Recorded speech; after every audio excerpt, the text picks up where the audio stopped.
The stretch in the 1-2. Foul tip. Dickinson is out on strikes on a high fastball, and there are two away.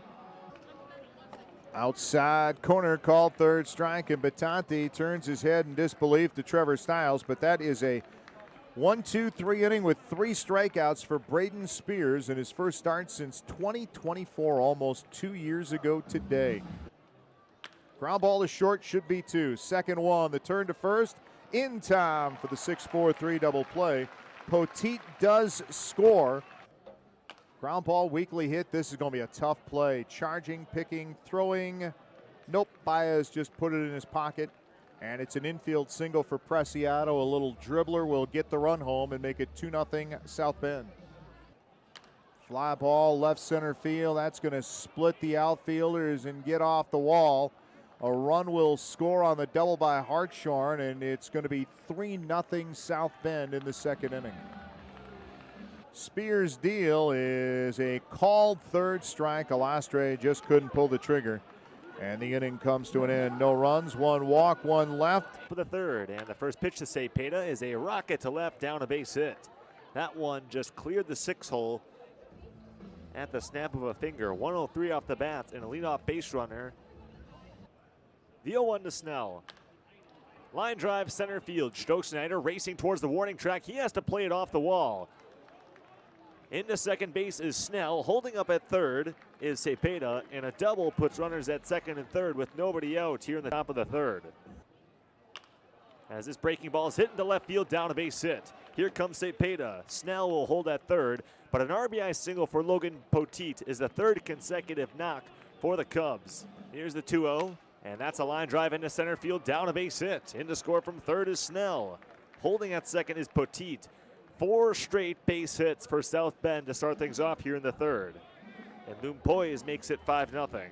9-0 captains after the top of the second, as this one's hit in the air to right center field and down a base hit. 1 run is in. Here comes the second, and the South Bend Cubs have a 7-0 lead over the Rattlers after a 2 RBI single from Reginald Preciado. 2, and the 2-2 to Battanti is a called strike 3.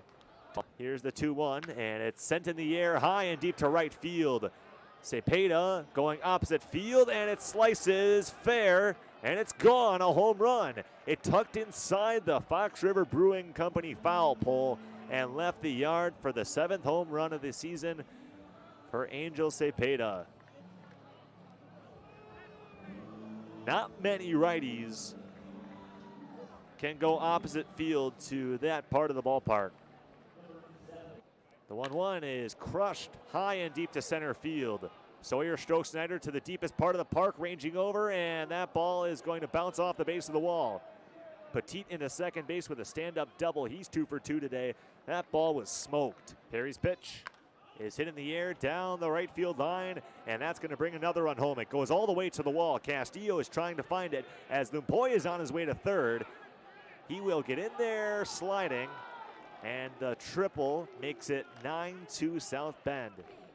57 pitches for Spears, as that one's in there for a strike, and down goes Castillo looking. And the pitch to Rodriguez is a called strike 3. Got him looking on a sinker. Back-to-back backwards Ks for Braylon Myers. There's a called third strike, and Castillo just took it for strike 3. Swing and a miss. Down goes Rodriguez, and back-to-back strikeouts here by Myers. 2-pitch. Swing and a miss, and Battanti chased that one off the outside corner. Ground ball into left field, a base hit. They're going to try to score the runner from second, and Espinoza will score without a play. Hartshorn knocks in another run tonight. That is going to be way, way, way, way out of here. Second homer of the night for Cepeda. A 3-run blast in the ninth makes it 13-6. And that ball was right in the proverbial wheelhouse to Cepeda, and he hit it out at 106 miles an hour. Wednesday night, Dickinson's down on strikes, and the Rattlers drop game 2.